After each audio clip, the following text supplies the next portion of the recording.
teach us things. He'd always come up with games. Go on, dude. I'd always be at his shoulder, just tapping him and annoying him. Just desperate to get his attention. He was such a cool older brother. In 2013 was when Breck was first meeting this new friend. By the end of that year, Breck seemed like a completely different person. He was disinterested. He didn't want to participate. He wasn't the same at all. My mum and Breck were arguing like crazy. I just thought it was about spending too much time on the computer. I wasn't aware of anything deeper, anything more sinister. Good evening, sorry please, how can I help? Yes, I have a 14-year-old son, and I feel like he's being groomed. The perpetrator seemed very, very young, and that was how he was able to disarm Breck. He just seemed like another one of the boys. When I took away Breck's technology, he wasn't pleased. I said to him, okay, do we understand now? You know, you are not to spend time with this guy online. And he said, okay, Mom. He was actually enjoying time with the family, and it felt like normal again. It felt like I had fixed the problem. I had no idea the predator was still lurking in the background. All along, I had known that he felt dangerous, but I never realized how dangerous he actually was. Essex Police Emergency. Hello. I need police and a forensics team to my address, please. What's happened? My friend and I got into an altercation, and I'm the only one who came out alive.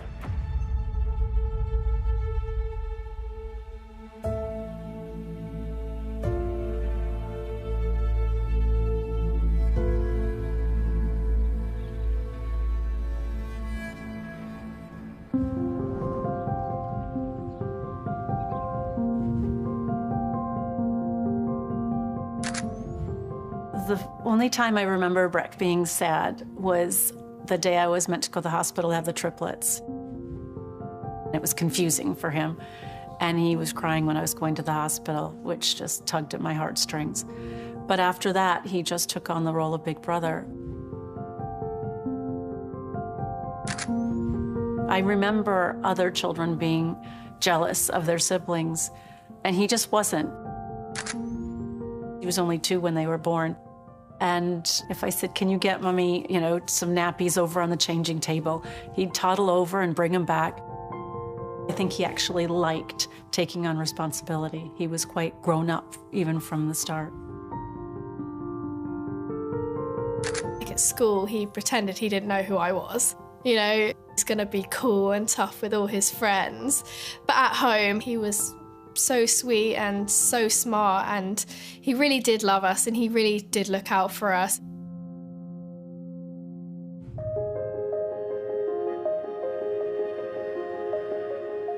Breck always easily got good grades. He did try, but he also was naturally clever.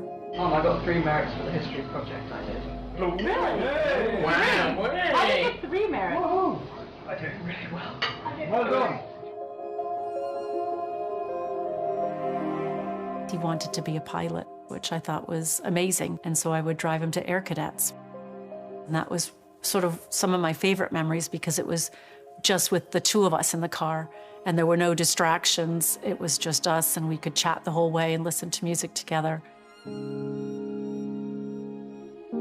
He was just innately good. I barely ever had problems with that child. He was laid back, chilled, clever, easy, fun, funny, good. He was special.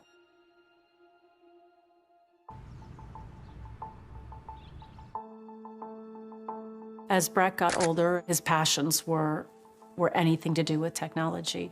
He loved spending time on his devices, gaming, computing. I would enjoy watching Breck play games more than I enjoyed playing them myself. Just Breck being in the middle, all the triplets gathered around, just at his shoulder, and just peering in and watching what he was doing. We just idolized him and everything that he did. I was just always so impressed. I was always in awe.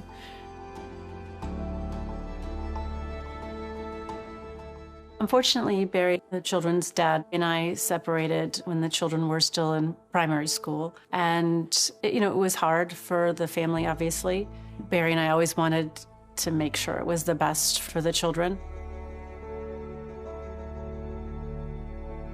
Things were a little bit difficult because we were going back and forth from my dad to my mum, but we were still all very close as a family. Because of the divorce, Breck had to switch schools, and the school that I found him, it reconnected him with friends that he knew back from primary. Breck was invited into a gaming group, and I was pleased that he had, rekindled this relationship with his friends. All the boys would hang out at school during the day, and then they'd all race home, get on their computers, and enter their kind of second life, their virtual life. I knew where these friends lived, I knew their parents. We had a history together, and it felt safe, and I was pleased for him. He seemed to love it, and he put a lot of money and effort into his perfect gaming setup. As Breck grew older, he started to expand his games and played more war games, fighting games, which was ironic because he was such a chilled guy himself. When the children were young, we only had a family computer in the kitchen, and that was obviously easier to hear and see what was happening. As Breck got older, he earned the responsibility, and he had his own computer in his room. The door was always open, and I could hear what was happening. I could see what was happening. Breck had 3 screens. One would be all the players, what their names were. Then you'd have the action screen, and then on the other side, you'd have messages popping up, and it was so cool. I could understand why Breck liked to game this way. But I didn't realize the danger that he was up against.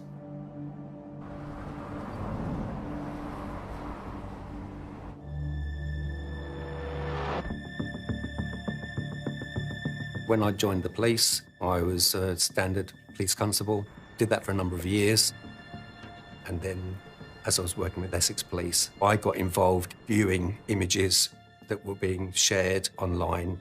And then, as my knowledge and my skills grew, I joined the Digital Forensics Unit with Essex Police in 2008. There is no accounting for what people look at, what people are interested in, what groups they will take part in. It became quite evident to me that there's a sort of full range of how people behave and how they would disassociate themselves from what they're doing online to how they would work in real life. I could hear what everyone was saying, and I recognized all of the voices, but I remember literally the day that I heard a deeper sounding voice. And it did not sound like someone who was 13, 14, 15, the age of his friends. It sounded like someone older, an adult. And I immediately, in my head, was concerned. I pictured some creepy 40-year-old guy behind a screen hoping to entice some boy into doing something sexual. That was the exact image that I got from this voice. Breck told me that this stranger was the one who ran the server, the best that he'd ever gamed on, the fastest and most efficient. And, I said, okay, who is this stranger? Breck told me all about this new friend. He told me he was 17, he had an amazing job in New York City. He was working for the US government on contract and worked his own hours. He told me his name. I never knew the name Newer Stains. I had no idea who that was. He was talked of as a computer engineer, as having a very successful business, saying that he was like a covert operative. And so he was portraying himself as this very important person who was living this fantastic lifestyle. It was obviously someone who had very similar interests, a huge knowledge of technology, successful, and fun and funny. Sometimes I would go into the room and funny things would pop up on the screen. We'd laugh and it'd be entertaining and I'd be like, oh my gosh, they're so quick. If you talked about a news story, it would flash up. If you talked about a movie, it would flash up. But with Breck being just 13, 14, I didn't necessarily want him gaming with 17 or 18-year-olds anyway. I'd rather have him hanging out with kids his own age. Little things started to add up for Mum and Dad, just as to feeling uncomfortable, getting these little clues as to this really just doesn't seem right.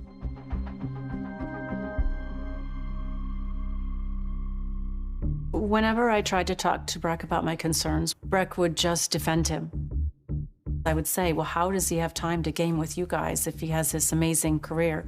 And Breck is like, that's because, you know, he can work his own hours. I would ask Breck if he had seen this stranger, this new friend. Breck would say, no, he can't show his face because of the work he does.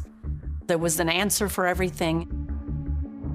When I tried to speak to the gaming group, Breck's friends that I knew would get kind of quiet. They didn't want to talk to a mom, whereas the person that I didn't know would speak to me openly. Hey, Mom, how you doing? What's going on? And he would say, oh, yeah, I'm in New York City. It's great. And so, you know, what's the weather like? And, oh, yeah, it's about the same. He never really had any New York stories, even though he claimed to live there. I couldn't gather any information that would lead me to believe that he either lived there or that he was who he said he was.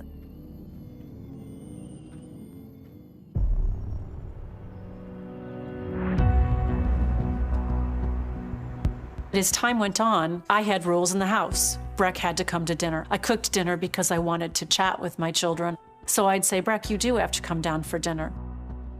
Well, this predator used it against me. Oh, well, why is your mom making you eat if you're not hungry? Why does your mom insist that you eat when she wants to eat? I felt like I was constantly fighting against this person that I didn't know who he was, almost as if he was another parent.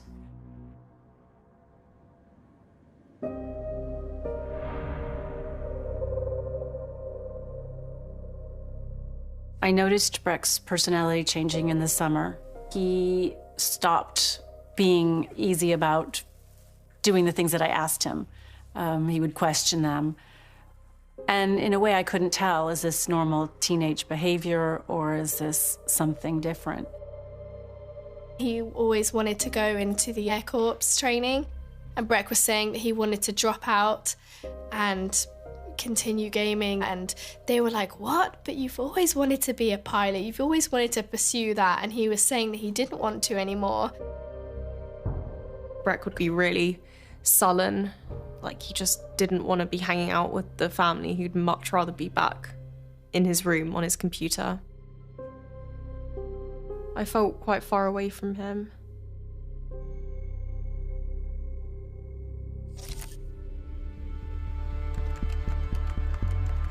I started to pop in more often to see what I could see. And instead of funny things popping up on the screen, it would be the Wicked Witch of the West from The Wizard of Oz would fly across on her broomstick. And the next time I'd pop into the room, Breck, it's time for dinner, come on. Hitler would goose step across the screen. He was turning me into the bad guy when all I was doing was trying to be a good parent. Louis Daines used multiple methods of grooming on Breck. He will have worked out what Breck needed, what he liked, and found something in common with him. He contacted him on the daily basis, and he created a fantasy of an individual that Breck and the rest of the boys would have believed, because none of them knew any facts about this individual because he didn't let them see even his face online. Just like a face-to-face abuser would take somebody off to a different room or a different place, that's what happens online as well. Breck was being taken to other better places to game, taken to other sites and other channels of communication because he was special. Breck saw in Louis what he wanted to see, over and above all his other friends. Louis actually meant something. Louis is what he aspired to.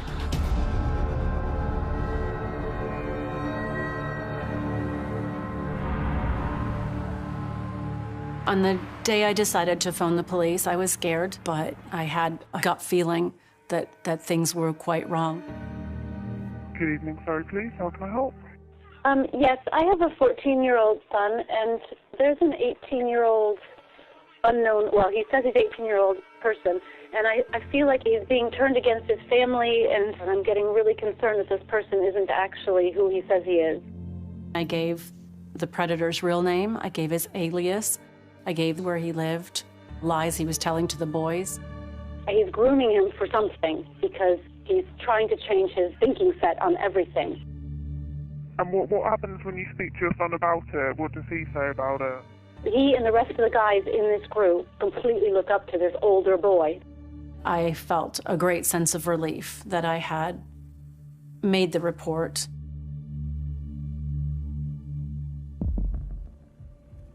I got off the phone and I took away all of Breck's technology as a stance to say, I'm worried and I need you to take this seriously.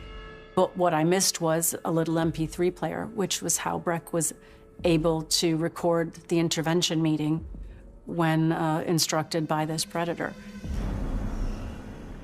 It might sound like paranoia, but it felt like it was even grooming behavior. That's a harsh term to say grooming. Yeah. So that's why we're concerned, Breck. And the stuff that we hear scares us to death. Breck was defending him. He's a good guy. So we said at this meeting, okay, fine, let's meet him. They said they wanted to meet him for coffee, and I remember Breck saying that he didn't want to meet them or something. Breck said he thinks parents are too judgmental. And so we said, well, if he won't meet up with us, what about just the dads? He said, no, he won't. Well, then that's it. We're going to have to forbid you from gaming, speaking, or socializing to this guy because we don't know who he is. The predator now knew that we were onto him. So it became that much more dangerous because everything then went underground and became more secretive. And that was the point in which the predator sent Breck a brand new smartphone so they could communicate secretly. So I think as much as I was trying to do the right thing by forbidding, it's actually a tool that predators will use to make the parents seem as if they're the bad guys. When Mum and Dad tried to go to the police and say, my boy's been groomed, it was very much a case of, well, where's the evidence for that? Because you've got a child chatting with an older male, but there's no grooming offence going on as such in terms of the legal framework that was required to then try and progress something. Unfortunately, I found out too late that they had closed the investigation that very evening because they didn't recognize the signs of grooming that I was telling them about. There were flags earlier on because Lewis was separating Breck from the rest of the group. Breck was enamoured. Lewis was all that Breck wanted to be in terms of this computer engineer. He was out in America. That's all, wow, that's great. But Breck had no way of checking that. Breck wasn't normally, devious or secretive, but he was being brainwashed.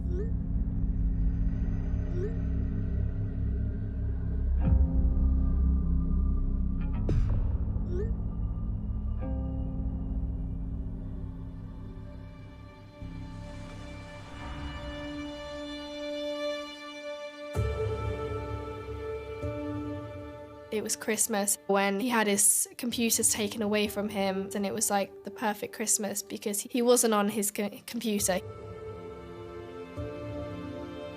It was only a week off of technology, and I got to see more of him, and that's what I wanted. I wanted to spend more time with my children. I didn't want them to be each separated in their own little world.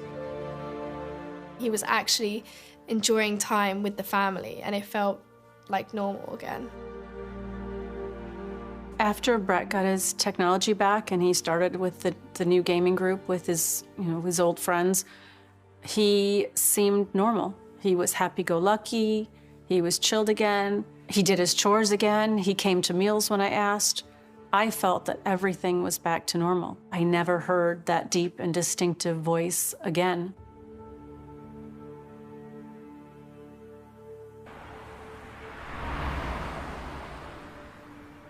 early 2014. I was so pleased and proud of him because he was doing a Spanish exchange trip, and that was something that I didn't get an opportunity to do when I was young. I took a couple of pictures of him, and as he walked away, I remember being so proud. I guess because he was becoming a young man, and I never expected that to be the last time I would see him alive.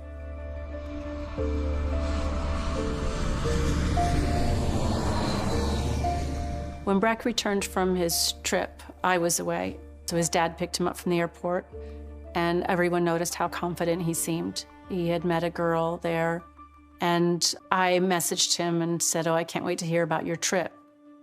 And he just said he, couldn't wait to tell me about it.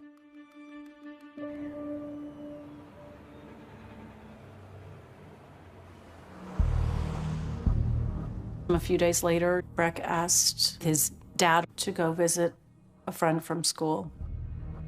There was something about Breck going on a sleepover, and he didn't often do that kind of thing. So I was excited for him that he had something different going on.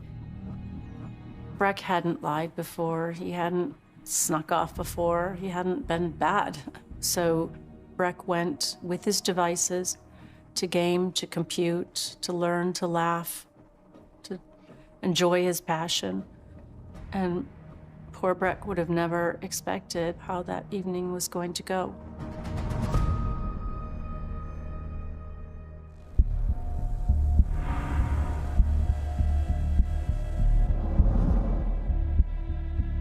Essex Police Emergency. Hi there. Okay. Hello. I need police and a forensics team to my address, please. What do you mean? What's happened? My friend and I got into an altercation, and I'm the only one who came out alive. Are you telling me you've killed somebody? Yes, I am. Right, and who am I speaking to? My name is Lewis Daines.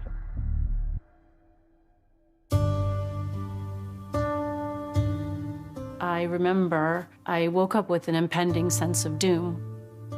And I then get a message from their dad that said Breck didn't come home last night. He stayed at his friend's house, and I can't get a hold of him. And I immediately started to panic. His dad called me back, and it was literally the worst phone call any parent could ever get. And it was his dad saying, "I don't know how to tell you this, but Lewis has killed Breck." And honestly, you might as well just die at the same time. And a huge part of me did. And I couldn't stop screaming, and I had to be sedated. And I just couldn't believe it, because I always knew from the start in my heart that this guy was a baddie, but I had no idea he was a killer.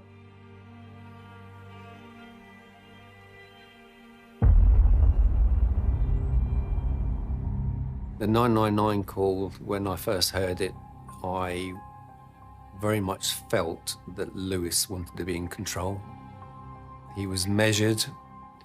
There was no real emotion. My friend came to stay the night with me yesterday, feeling very down, feeling suicidal. And I woke up this morning, he was in a mess. I tried to calm him down. I hugged him, then said that I was there for him. He shrugged me off. You're telling me he is definitely dead? Yes, I'm telling you, he's definitely dead. The call handler was trying to establish what had taken place. She was trying to understand